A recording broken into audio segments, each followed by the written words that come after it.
Thank you, Chair. The Social Democrats are proud signatories of tonight's motion to abolish domestic charges, to end the commercial semi-state model and replace it with a public utility model, and to hold a referendum seeking to guarantee permanent public ownership of the water system. Minister, the idea of moving from 34 separate bodies to a national water entity is a good one, and progress is being made on the engineering front. The idea of creating this entity as a commercial semi-state, however, is not a good one. There is always a future risk of privatisation. Now, you have stated, and your party has stated many times in here, that you have no intention of privatising Ireland's water supply. I take you at your word, but we have no idea what any future government might do in 5 years, 10 years, 20 years. I'm not a conspiracy theorist, but a look at Jean-Claude Trichet's letter to the late Brian Lenihan in 2010 is very interesting. It's the letter in which Trichet suggests that Ireland needs a bailout, and in it, Trichet proposes 2 structural reforms for Ireland. One of them is that we start charging people for water. Now, no central banker has any business telling any sovereign government what structural reforms it should be engaged in, and it certainly is no business telling any sovereign that it needs to start charging for water.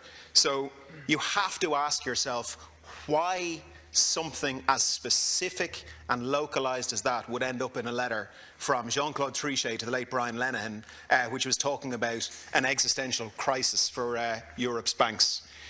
The other bad idea, Minister, for the domestic water charge, of course. The rationale has been consistently given by this government that it is needed to pay for the upgrade. But of course that's not true. I have provided analysis, which I've shared with Irish Water, which has been verified by several economists, which shows that the cost of collecting the domestic water charge equals the amount of money, more or less, that is collected.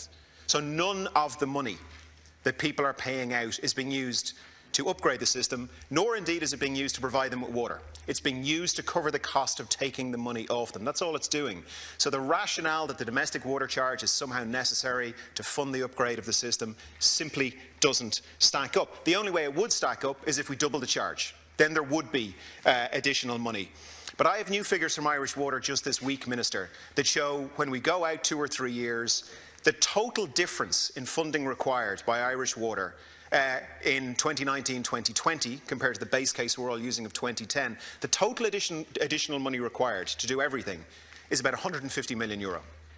So what you've got to ask yourself is this: is it more efficient and sensible and cognizant of the democratic mandate and will of the people to raise that €150 million centrally through Exchequer funding, borrow it if needs be, just as Irish Water is doing, or proceed with an extraordinarily expensive domestic water charge? I calculate that the cost of collecting the money for the first 10 years will be about €1 billion.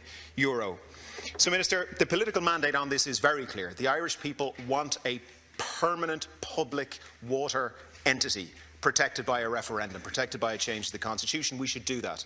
And the economic case is absolutely clear that the best way to provide any gap required, which is relatively small, thanks to a lot of the cost reduction going on in Irish Water at about €150 million, absolutely the best way to do that is through central Exchequer funding. Thank you. Thank you.